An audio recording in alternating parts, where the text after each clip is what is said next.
5 lives and so on YouTube Sikka FM 895 official baby abefa bia beti enkan wa hwe enso e de afri ho na enanime samudu e de eba de bedi makutin bi ene se dam kuma na wo my message afiri atuja mo ese Ghana ban ena fe so bambofo so momodian na bokon sensem na sabe aso se beja elipa efo mo etro mo enkwasa be Kase krai AGP akopio no mo wese asundwe so ebetu na fe enjemu bia so nkosi ase bia na sentem dia esi so o mo hwem enkosi ase ene dey IGP era Christian tete yohono na ya wo boko ya eko bokono okoye wokokachire bokofo sada roma boni bia bambo adwumakuo mechira prosifo no a yede omo ebeto bokoso ho mehye ma bokoye emra akowia ahire omo ne temamufo na de aboso no de police fo de ayo mupia omunyaye emfanche Ghana Education Service GS na omo de abeto dwamso be first na na otwe ye bia no senior high schools ahudo makona fama ko checkups e wo se be ya weapons na sa akodi e mabru ni bi edico school no mahwese wo mo ebetu mi ahwena wo mo etusisa no ena minister of hwe ngumachia insem so no so akase wo fo aso pa dom kuma wo ma she be de fie na ka tra ban se pe ye ni manimu ya on page na sie emfa ensi na fe won fa na nan so ensi form se de be ya metebe wo se ahodo no ekoso ni nyina da eto ebetwa owura bia ye fe no ya domboachi Emmanuel no kanene ona na president ede ema National Union of Ghana Students NUCS na wono sene de wakọ ye blue light adumdie ama na ne de she ho no nipa mo akire so akọ mo a munsabushafo ye de ebramo ya ka say abino Ghana Education Trust Fund Board get fund board for crown panyufo assign etimobio no na so afọ hwengumasian samso onomanyafo Haruna Idrisu ya ka say waka ho bi ama panyufo apa ho entoma and some way and afọ bin na ene anwumre ya trase a ya de eba ye ne ya Sikka Kase eba eyeme Kwame Ofori Abuaje da zero mini nuaba ajoanya ko abronoma afa yemfa be Kase ne yentie emu ensemji yeba Sikka FM track 1 ye ne yakro 89.5 Sikka FM Sikka FM 89.5 yes suma santimai 89.5 Sikka FM track 1 ye ne yakro 89.5 Sikka FM yes suma santimai ma bi so akoban guarantee price afi emfa nsam no emamo na ene dai eno mampere JGM no ekoye military academy no so ewon kran wabra na sabe enipa bi wo akwakwade ntete na oba ayasrafo adwumakuo no emu aba adwuma bobo ban ejabo man kan kro ne asundwe so ensa so atumi akanea ya ji omo atona ese graduation ceremony ni bi na ekoso no mampere JGM ekọ ase no na okakasa ne nkase wade tudwa wo kire mu se obo man Ghana mu a ene bambofo man yade pa adwumadi omo edi no esombo ye ese timi bo mo abaso wo mo ahwe amasundwe ekoso man Ghana mu pa nanso e obia ba akubi ho no modi a ho de ano a den ya woji wo mu a enyi nyina ene seboko ene ne mpatamu da bia so mo ekun a eni da bia so mo ekun nyina ya hensem ya afanu a wo hodon wo mo ekun ho nti be wiase wesi mentem ho ase be wiase na hwe akwakoto ahwe wesi na akokum we nipa na wi akwakoto ahwe wesi na akokum we nipa na no kra ya woda ide nya esi ye kra ya na ano ede nyina ene se nipa bi ekodwam ye ma bi omo no membrisi for na ekuzazi foi ebinum ekodwam mo gwagwakodi edwane nso ko ya won fefo ne samo mpresu mo entra ho na fa mo medi dwante ko ba sa na sa police for so mbam wo mo ebe mu akoba se police for ebe mo no efan bi no so bu afu enam so ema mo atugwa police force ba ko ba ya ba sa so police force da to ban di go mo so a enam so ema nipa ba ko so efa mu ehwe ne enkwa enti ekoya aso sa ba ba gye ho me na ewo man mu a obia ekan no ena sa ba ye Kase wo man parent GM ede atudwa wo kire mu se nyame emakoya enche bia ba no tu ana mo bia no nti wo mo nya santime wopem so edi enkomo ya sa ba Kase ngopon emakoya na otwe di enimu wopem so be frase na mahwese wo mo onya pare ne bedi nkomo se na be ya sunje so ebetumi abanti ngopon emakoya otumfo se toto so emienu sa ba Kase no woni o man mu nti kakra kana se wo ba be du man emudi a na otwe di enimu no man parent GM chese obi frase na wona nanan matran kunyomo ebokko ne patamu afani panifo wo mu nyina edi nkomo se na be ya sunje so wo mo ebetumi anom ebi so e wo no nyanti man parent GM The Ghana Armed Forces is engaged in several theaters to maintain peace and security in our nation. One major flashpoint continues to be the Boku area. Only 2 days ago, an incident in a marketplace triggered an unfortunate loss of lives and criminal vandalism of property. I wish to emphasize that nobody gains from this situation of conflict and insecurity. We have triggered the Otumfo mediation process, which saw all stakeholders participate in discussions in Kumasi on a roadmap towards peace. I'm assured by the Asantehene that the process will resume next week when he returns from his brief visit abroad.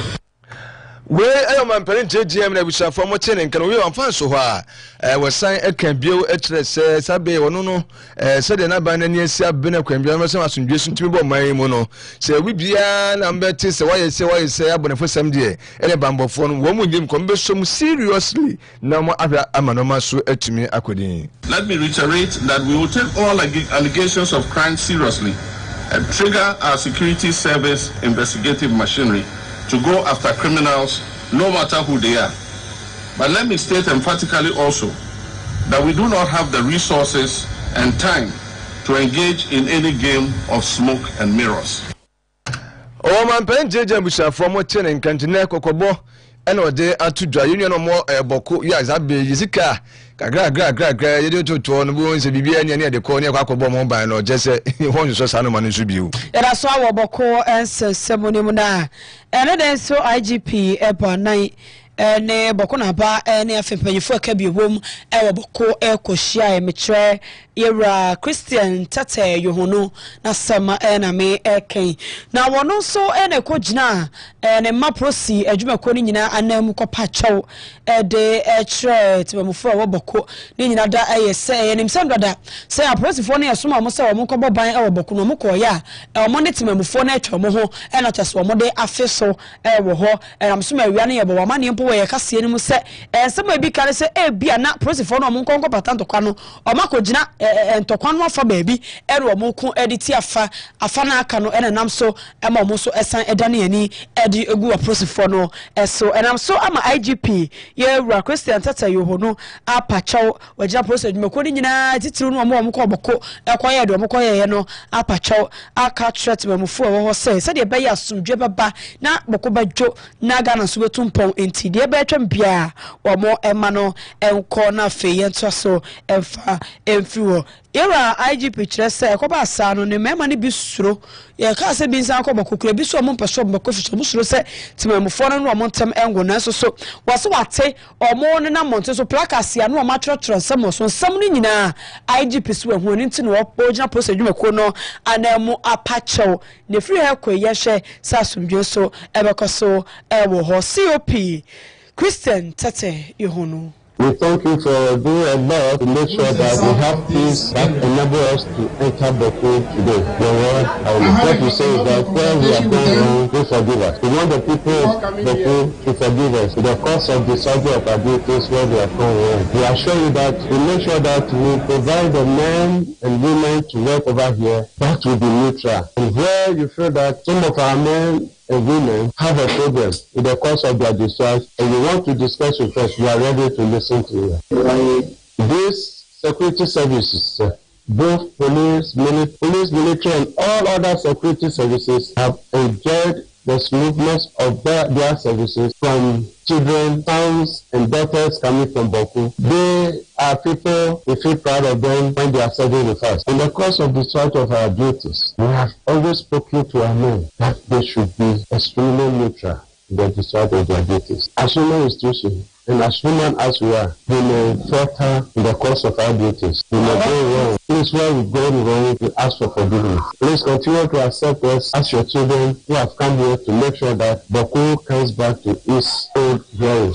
COP Christian tate yohono prosi sahene ene yete se woda Bokufo ase no wo se wodo mase na wo gidi mapa se ne ya yekasa ya owo Bokoyi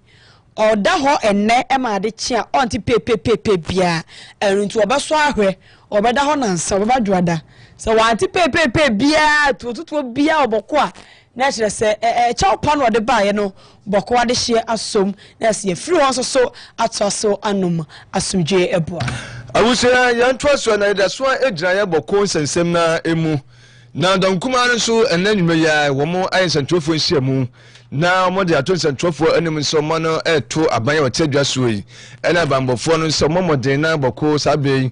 ntɔkwa ne mu apita dendenden yɛ abɛgyina polisifoɔ no tɛmɛmufoɔ no ntɛm no wɔn ɛyɛ sɛ mbɛtumi ahwɛ mu asomdwe so atumi aba no nti wɔn ɛsɛ Ghana aban sɛ wɔn mɔden a na wɔn nhwɛ mu ankonkosi fam sɛnea ɛbɛyɛ a nɔɔma bi a ɛkɔ so a ɛnim ɛnyɛ biara na wɔn bɛtumi atu ho anamo yie na bibi foforɔ biara nsa nkonkosi bi ɛbɛyɛ saa ma nipa bi akɔhwɛ ne nkwa afei nso bambɔfoɔ no nso wɔn nso mɔden na fɔm yɛ nhwɛ mu paa sɛ ɛnano da dwakese mu a mokɔ yɛ na ɛkɔba asɛm ne mabro ne kɔbɔ ne ɛnam so ne baako fa mu hwɛ ne nkwa no so ɛno nso mohwɛ mu nkonkosi asie ɛyie sɛnea ɛbɛyɛ a saa deɛ no so ebi ntumi nsi biem na yɛwura Reverend John Ntimfo Dwo yɛ na ɔkɔka sɛ ho asɛm aba yi yɛ aban no ɛtwa ne dawe ne wasan akasa wɔn de nkuma no anim na wɔn nsɛntwerɛfoɔ ɛkasa yɛ a wɔde saa asɛm yɛ ato dwa wɔsɛsɛ bambɔfoɔ no ɛna afei so aban no wɔn mo ɛbɛtu anamɔ ɛyie sɛnea ɛbɛyɛ a bɔkɔ ne mpata mu yɛbɛtumi akura asomdwe mu nso ɛhɔ na yɛntie onimnyamfoɔ Reverend John Ntimfo Dwo. And for all parties to be restrained in exercising any reprisal attacks. So we are asking that they de-escalate, and then as the de-escalation takes place, we have the Otumfo-led mediation which is diligently underway. But this matter is immediately addressing the escalation, which has to de-escalate. Then the ongoing processes of mediation will continue. That will also call for the recomposition of the Boko Inter-Ethnic Peace Committee, and we're also appealing to traditional leaders and all relevant stakeholders, the Peace Council, the National House of Chiefs, the Regional House of Chiefs, to also continue to do their part in building peace. But we as a minority at the outset or foremost convey our sympathies to the bereaved families and the injured and to all persons and organizations who have lost property as a result of this conflict and as a result of the immediate escalation. But one of the other strategies that we recommend also to government is for government to lead an engagement with the youth and key stakeholders to listen to their concerns, because those concerns, when they are listened to and immediately addressed, they will address the immediate causes of this escalation, and when peace calms down and we have relative calm, it will be an effective recipe for the mediation led by Otumfo to continue, and for other stakeholders who are also supporting to continue for peace to be built. So far, very diligent steps have been taken by the Asantehene Otumfo in mediating this conflict and ensuring that peace is restored. And all the efforts that have been made so far is yielding some results. However, this escalation has come in, and we're asking that we de-escalate so that the ongoing mediation continues. My colleague, we are also urging security agencies, all security agencies, immediately investigate the causes of the escalation and take urgent steps to address. And in approaching the matters in the Boko enclave, to do so with absolute professionalism and circumspection, fairness, but firmness in a very diplomatic way, taking into account the cultural and emotional sensitivities around this conflict. We Reverend John Ntimfo Dwo no and a ranking member at the Emma Defense and Interior Committee or my message of fear and a neon central force Asia. Don't come here now. There's one Jamuna and Muna Fay when in central police or the two against and central for any someone to buy non security agencies. Any say, one must say, Nano Namso Emma, near course so elbow could Januma, Namsuma police for 2 Cobas and Pamufamu, Eshane, Quanamukum Cossiasia, now or more address no more address ya omudiri se ebi ensi ebio ye kodom kuma wo ma she bedwafie aka chepio na wo monso na eka kira ban no se be ya ban ne she no fa ne nan ensi fom empe kwan pa emfa boko entokwantoka no emfa so se de be ya asodwen so ebekoso se dom kuma no etre se de kwame akoye se aban fofoi eba ye die nipa kwa ya hwere akra yashere ewo boko entokantokwa no ne afa japade asese wo mu no ase yan akosoro bebre to omodo obo to aban ne nkra se be ya won hye na won pe kwan pa emfa de ekoso no emfa so se de be ya sumdwe besan akenyan ewo boko ebiem minority chiefship so madroji ma hye bedwani wonu nyafo Frank anodom pre no mo chese dem kuba ne de wo mo omabamabu ewo djuma kwan aban no afa so a wo hwe boko entabantawa no entie no. All of you were living witness to how our colleagues in then the minority exploited this Boko conflict. We are showing responsibility. We won't come and speak the way they spoke. But one of the key statements they made was that anytime they are in power, there's peace in Boko. And that it is when the MPP is in power that the conflict escalates and it gets out of hand. In this case, they are in power. They must show responsibility. They must show responsibility. You are scratching the surface. Yes, the eminent chiefs are showing leadership, but the bus stops with the government. The bus stops with the government. And we expect them to show more maturity and leadership. Any ayati minority chiefship on Okoya so na ye and sawa madroji ma share bedwani wonu nya for Frank ano don pray yan to so na fe yan kwan safu froso emu na ye ko Ghana Education Service GS akachi wo mo na ba tudwa mu echiremu se sisi omotumi enwinse senior high schools ahodo wo man emu no abonefisam ko na ekomo ekoso ewo mu wo be ne kwabra ne watan brantan na wo jam manfo ma ewo school no emu ho be na obi akwakopira kwabra ne na okuratu ene mehwese twu wo mu a obeje mu na yese dima ya na kogu obi ani na asen kwabra ne na ono no wokura screw driver ibi na kikiri ko na wo bi no wepra no kwabra ne okura ba no ode jam obi kwabra ne no okura paso bo na wode akwakwo na ntakrono wato nanam ewo ensenye no ma ekoso ewo senior high schools ahodo mu no asefem eno nti se say no wo mo echese wo mo etu na mo beto nyina ene se na awtwe bia awiye de mbe ense wo mo ebekọ eye schools ahodo no emu no makwa inspection ebi wo ho enye kwa ne mu a de metu ahodo school fu ede de se wura mbotom mo bags mu gawe kwa mu de so do so de nsa be wuram na ye wuru se bredi bi shemu a na screw driver bi eshemu a se be ya mo betumi atusa no mo nyina sin ade efo se be ya sundwe so ebetumi aboma chance ye se o man ye de hu anye bokofo ekwa efie senior high school so emu so a na kwabra na kwatam tu na dimayam wajemu ade agu obi so nti wo mo ehwese sade no wo betumi atuasa ne ntom be france ne sa be ya na mo we sei wo mo de aye adwuma senior high school ahodo emu no wo ma nsare so ewom na asasemu a omode ajutu dwan ene nam so ama osofo no hwe ngomasua ensem so yewura harina edrisu ene wako esunwan ene mpanifo omode senior school ahodo mpatam won kwakwakosiem na ono makwatwetwe enkomnenkomtwetwe mu no ene ode atudwa no wokyire mu se wo mo eka asem bi ya mo eches na atwe bi ya mo bekọ senior school ahodo no emu na kwakwakohwe sene ebeya a omotimi ahwetsa abonefo sema eco school shapam do omotimi ahwe no mateso kra na bafam kra na ye ga betumi kwa yenti bi mu kwa rochese ene wofo amoso papa sana mo no abano so efo wo mo so mo yino mo no omuntu no mo eturi ya ene wo se mu bia sa abano de ebo mo bia so no wo behwe so na afi wo de abo mo sense na anu dai nia esi ye ewo Bantima senior high school ho ye SG school ho ye ko ba sa akodai nani se kra ne kamia gwagwa ese nani eye fra kwabra ne ekratu opetu de ko school mo eni etuosem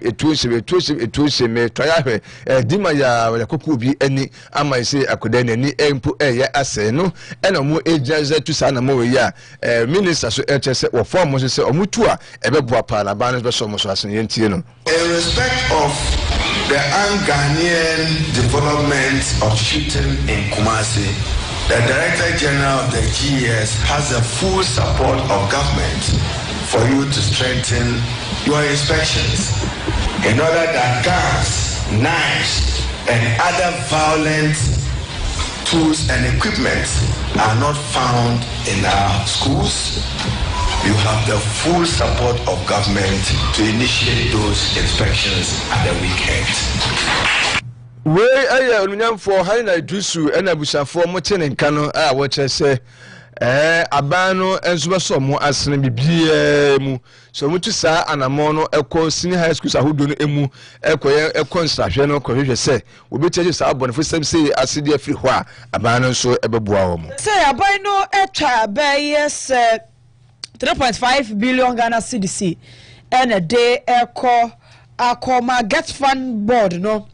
say wo mo enhana say the ko get fund mo na aban no say sika o ye hwe emfasiesie school so adan de achia no ahwebebu agunkura no so de first emergency reconstruction no ene afei national disasters ebi etese ensuyiri ene eja ene nyama hodo bia ka ho eno nti ereda we no manyamfo Haruna Idrisu akọ pa nipa abedekuo no asese yaban no ate metwa get fund board no awo mu na eba behye ama sasikai yatumi ede dwumaso aban no ebese edi no na dai na wokopa ekuro no board no eho entoma na ekuro yi anase board yi nipa edunso abedwekuo nipa 17 wo mo ewo board no so a echeso mo ba behye ama aban no 3.5 billion Ghana cedis no a eko get fund akọhye emergency reconstructions no watumi ede ho dwuma onumanya for Haruna Idrisu so afọ hye ngumasen so ene sam kakra ede board no intie. You should be looking at a situation where members of parliament with your support at least can undertake one project. They will give them 200,000 times 4 years. President Mahama, we have 4 years. My mandate is 4 years. Within the 4 years, if I cannot complete the classroom block, what would you have done in helping me? And having been in the seat as member of parliament, I know what members of parliament go through. And I can share with you that when you hear the public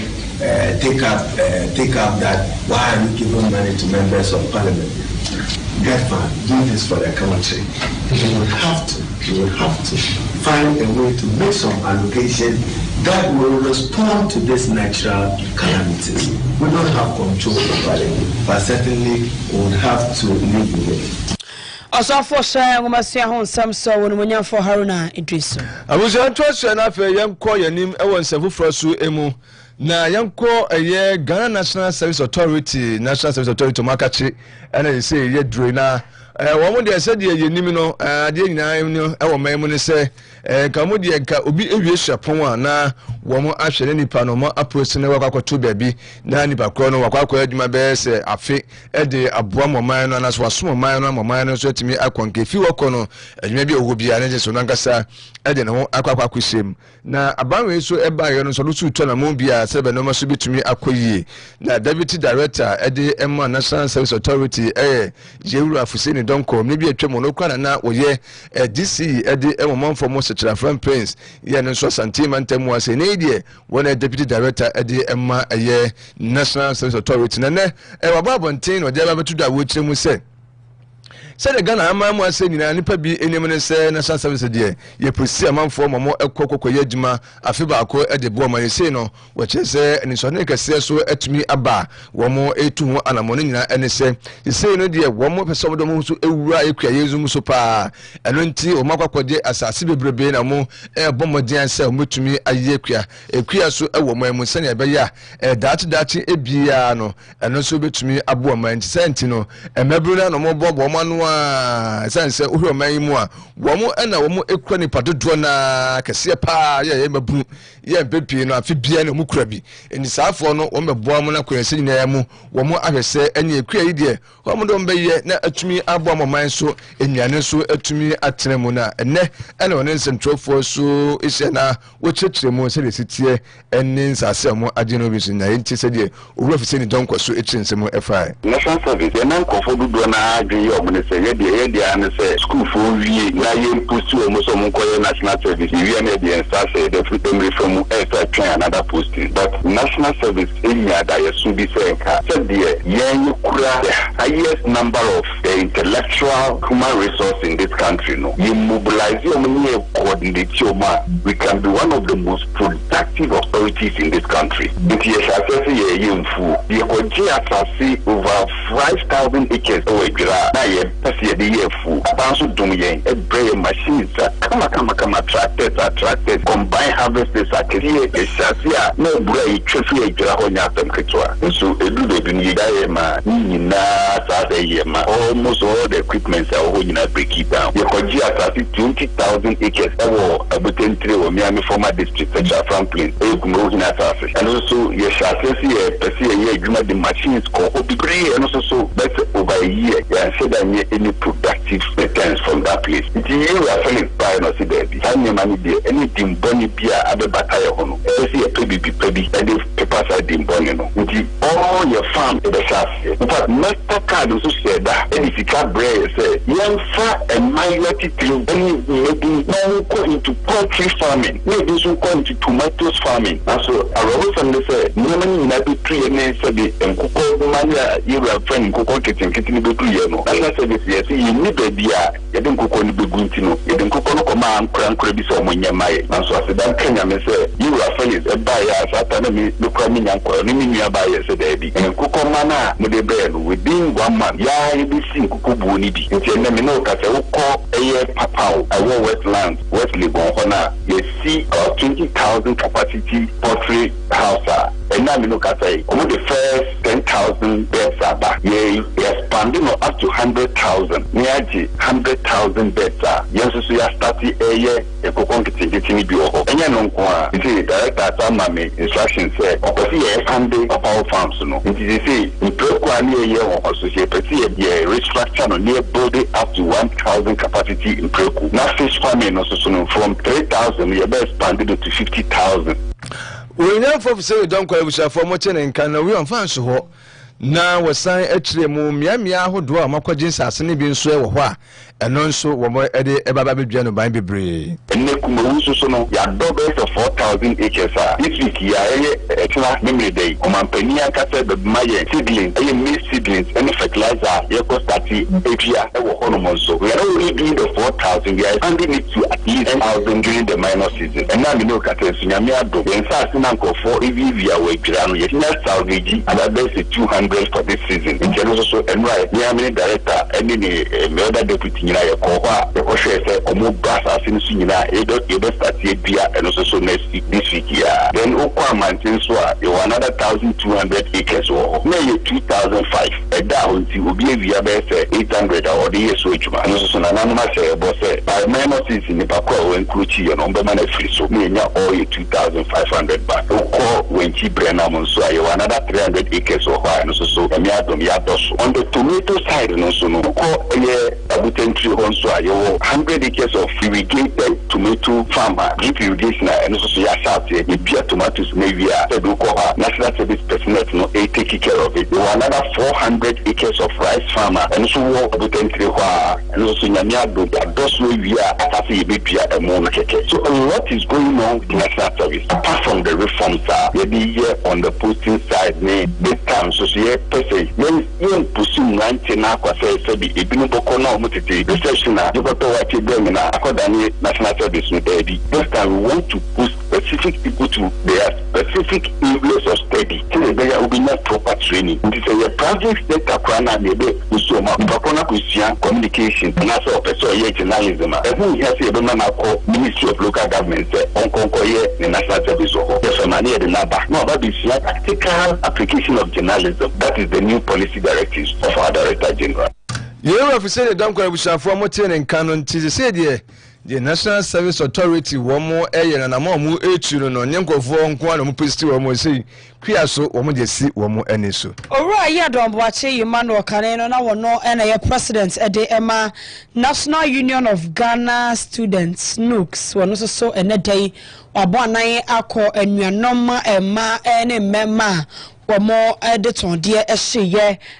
blue light, a gentleman, doom, no one so aqua, or more address, now, or choir one concert pine, or the Sikka 10 100,000 Ghana cedis. There's a discount 100 million and yanunko osanso the cement bag makuma kwadunum 50 and a can ho a day ema yuanu mabuna were more cranish. You will hear on central for Casan was say. Said the yuanu mabuna kwa here no so be able to me ayabua and so no so baba chechu more. Now we so ante so na mo kwenti wodi sika earnestmenti epu omo so omonye na wo so emfa emwa wo san ensi edwano ebiem na wo san enko wo mo adwuma mo ebio na wo say wo wie no ka che ne nuano mankrankre mabunu bie se wo bia kakra wo nsem no so bra na fa kakra teku ere botwa etifa bi beka ho ne emwa na edum blue light yesan empeja engine na so ebiem ora yadom boache intino mene nuanom ene menamfofo ena ebae na de ka ne nyina ne se ye nyina ne ewo asanteman mu ha ye nyina ne ewo komaseman mu ha na eye nsema esiye no se ne ye be apanyi eka Mr. Bobi kan ye no se ene anye honorable MP a na ye honorable minister anye former CEO former MP a na ye former minister ye nim se eye asanteman mu ha ye nuanom maguna ewa ha ye nuanom jute ewa ha se ye kekan ye nsabo mu a yenso ebetimi aboa akeka no enkakran de ababe boa ma eyedwuma di ekoso no ni nyina nso a content ne yepe no because yenuanom ye ma amene no yefanom no ebinim akobo bosia na omode ye adwuma mo na omotifie ne nso no na eka no edoso ena omo aye omo asika nso no mo na ono nso tifie ne nso no sebe na odi ekostanim na eno nso de asem eba enti ye nyina ne ebesere se eye yenuanom ewo fie mabule ewo fie no enkase ye jama former MPs ye jama former ministers ye jama former CEOs ye nyina nso enkeka ye humo bi hu se ne ato ye maame no me nuanom ne ofama no mu ani wa ha no yenso no bi ebetimi ato yo baabi a ye nyina ebetimi ahia moa na ebi mu nso ye de adesre ebeto eye government ne aban nanim se ne ye nuanom eka no wa ha no omo nso nya ne ntemo maye na bibia enkoso ana na nsenso am se ensem bi na ekoso social media omo nya akwan ekọ radio so ombe chichi ye nuanom we no nso no na akoye adidi atem ne kasa twitwie ne nsem bi eka ho eno so e besere se sansem ni nyina no enya de ahuhu a because enye obi a na adwen se obekọ school obi a ne de nyame de ye dey edema ne ba obi de dwadi obi de ya adeton obi de school obi a ne obetimi aya ono nso ebe bibi de ama ne man e de ama ne ho ne na busua ti e besere se sa kasa twitwie ne kasa basa ni nyina no animu ya no etuntwa na yebetwa to no so yebese obi aden se ne adi no enafom enye easy but yense ho den na yemompa yese yadesra yede to eya aban nanim ne ankrankra ne bibi anim no so no okina bi omu so behwe na omaye na yedi twa to kra no ye buy ne yebe support with 50 bags of cement and 10,000 Ghana cedis na confirm one amount of family. Eni ayeti ye owura yadom boachi Emmanuel Kane no na wono ene president ede Yama National Union of Ghana Students no se nwachi ena owura Joseph Bobi ansa wona chairman edema United Traders Association no so gina ni nuanom anamu edase yenti yenua eni eba eni hofa ase no moyi bigini yesa o ma yade pa ebisa ba yi se de woka no so bia baba ha na nya ono bra na yasimasi na edikase na baba ha yenim se ni nyina ye de na abrante ene mrante ne maba wa mugina so se de yenya hunu bi wa hada eti de aka ne se emie kwan